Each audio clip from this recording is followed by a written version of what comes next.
আকাশবাণী আগরতলা।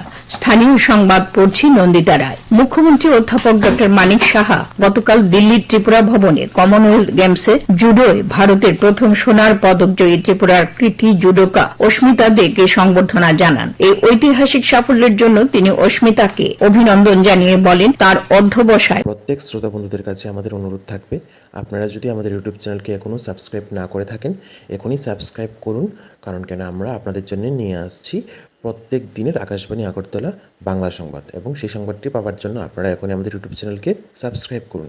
কঠোর পরিশ্রম ও নিষ্ঠা ত্রিপুরা এবং সমগ্র দেশের জন্য গর্বের বিষয়। মুখ্যমন্ত্রী বলেন, আন্তর্জাতিক মঞ্চে অস্মিতাদের এই কৃতিত্ব ভারতীয় ক্রীড়া ইতিহাসে এক মাইল ফলক। তার সাফল্য দেশের লক্ষ লক্ষ তরুণ ক্রীড়াবিদকে অনুপ্রাণিত করবে। মুখ্যমন্ত্রী অস্মিতাদের ভবিষ্যৎ ক্রীড়া জীবনের সাফল্য কামনা করেন। প্রধানমন্ত্রী নরেন্দ্র মোদী বলেছেন, সংবিধানের ৩৭০ ধারা ও ৩৫ প্রত্যাহারের পর গত ৭ বছরে জম্মু ও কাশ্মীর এবং লাদাখ উল্লেখযোগ্য পরিবর্তন এসেছে। সামাজিক মাধ্যমে গতকাল তিনি বলেন, এই সময়ের মধ্যে পরিকাঠামোর ব্যাপক উন্নয়ন হয়েছে এবং শিক্ষা, স্বাস্থ্যসেবা, উদ্যোগ ও খেলাধুলার ক্ষেত্রে নতুন নতুন সুযোগ তৈরি হয়েছে। মুখ্যমন্ত্রী অধ্যাপক ডক্টর মানিক সাহা বলেছেন, নেশামুক্ত ত্রিপুরা গড়ে তুলতে প্রশাসনের সব স্তরকে আরও সমন্বিত, কঠোর ও ফলপ্রসূ ভূমিকা পালন করতে হবে। সচিবালয়ের টাস্ক মনিটরিং সিস্টেমের বৈঠকে গতকাল তিনি একথা বলেন। তিনি প্রয়োজনে বিশেষ টাস্ক ফোর্স গঠন করে ড্রাগস ও অপরাধের বিরুদ্ধে অভিযানে গুরুত্বারোপ করেন। স্কুল কলেজ সংলগ্ন এলাকা, বিশেষ করে জিবি হাসপাতাল এলাকাকে অপরাধ মুক্ত রাখতে সিসিটিভির মাধ্যমে সর্বক্ষণ নজরদারি এবং অতিরিক্ত পুলিশ মোতায়েনের প্রয়োজনীয়তার উপর গুরুত্বারোপ করেন। পর্যটন শিল্পের বিকাশে পরিচ্ছন্ন পরিবেশের গুরুত্ব তুলে ধরেন মুখ্যমন্ত্রী। আগামী ৯ থেকে ১৭ আগস্ট অনুষ্ঠিতব্য হর ঘর তিরঙ্গা কর্মসূচি এবং বন্দে মাতরমের ১৫০ বছর পূর্তি উপলক্ষে আয়োজিত বিভিন্ন কর্মসূচি সফলভাবে বাস্তবায়নের জন্য মুখ্যমন্ত্রী জেলা শাসকদের সর্বাত্মক প্রস্তুতির নির্দেশ দেন। এছাড়া তিনি রাজ্যের সার্বিক অগ্রগতি নিয়ে বিভিন্ন বিষয় পর্যালোচনা করেন।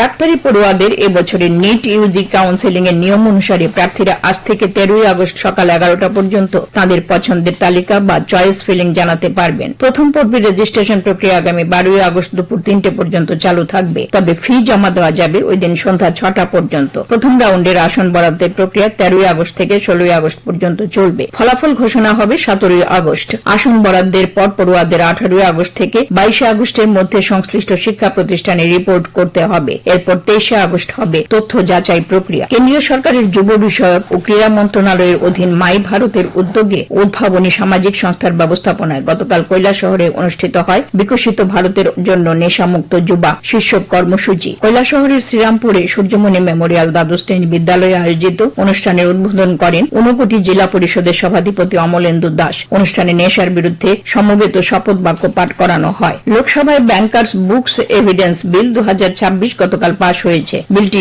উত্থাপন করেছিলেন কেন্দ্রীয় অর্থমন্ত্রী নির্মলা সীতারমণ। এই বিলের লক্ষ্য হল বর্তমান ব্যাংকিং ব্যবস্থার চাহিদা মেটাতে আইনি কাঠামোকে আধুনিকীকরণ করা। এছাড়া রাজ্যসভায় এদিনই পাশ হয়েছে সুপ্রিম কোর্টে বিচারপতি সংখ্যা সংশোধনী বিল ২০২৬। উল্লেখ্য, বিলটি গত সোমবার লোকসভায় পাশ হয়েছিল। মূলত সুপ্রিম কোর্টে বিচারপতি সংখ্যা আইন ১৯৫৬ সংশোধন করে সুপ্রিম কোর্টে মোট বিচারপতি ৩৩ থেকে বাড়িয়ে ৩৭ করার লক্ষ্যে এই বিলটি সংসদের উভয় কক্ষে পাশ হল। তথ্য সম্প্রচার প্রতিমন্ত্রী ডক্টর এল মুরুগান জানিয়েছেন, সাংবাদিকদের মৃত্যু, স্থায়ী প্রতিবন্ধকতা, গুরুতর অসুস্থতা এবং দুর্ঘটনায় হাসপাতালে ভর্তির ফলে সৃষ্ট চরম সংকটের মুহূর্তে তাদের বা তাদের পরিবারকে জরুরি ভিত্তিতে এককালীন আর্থিক সাহায্য প্রদান করতে সামাজিক কল্যাণ প্রকল্প বাস্তবায়ন করা হচ্ছে। লোকসভায় প্রতিমন্ত্রী জানিয়েছেন, প্রেস ইনফরমেশন ব্যুরো এবং রাজ্য ও কেন্দ্রশাসিত অঞ্চলের সরকার স্বীকৃত সাংবাদিকদের পাশাপাশি স্বীকৃতিহীন সাংবাদিকরাও এই স্কিমের আওতাভুক্ত। এই প্রকল্পে সরকার ২০১৪-১৫ থেকে ২০২৫-২৬ অর্থবর্ষ পর্যন্ত ৪৫৬ জন সংবাদকর্মী বা তাদের পরিবারকে ১৯ কোটি ৪১ লক্ষ টাকার আর্থিক সহায়তা প্রদান করেছে।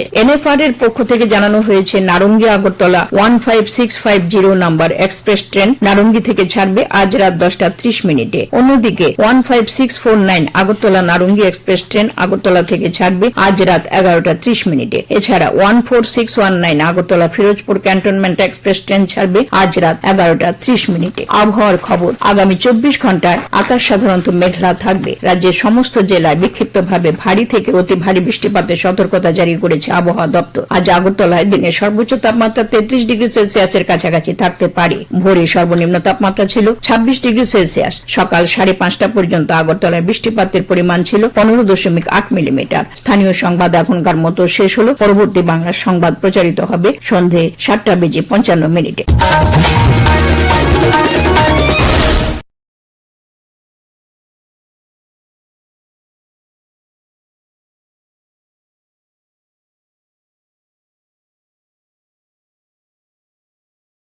ঝাউর গিজার গিজগিন্নিতা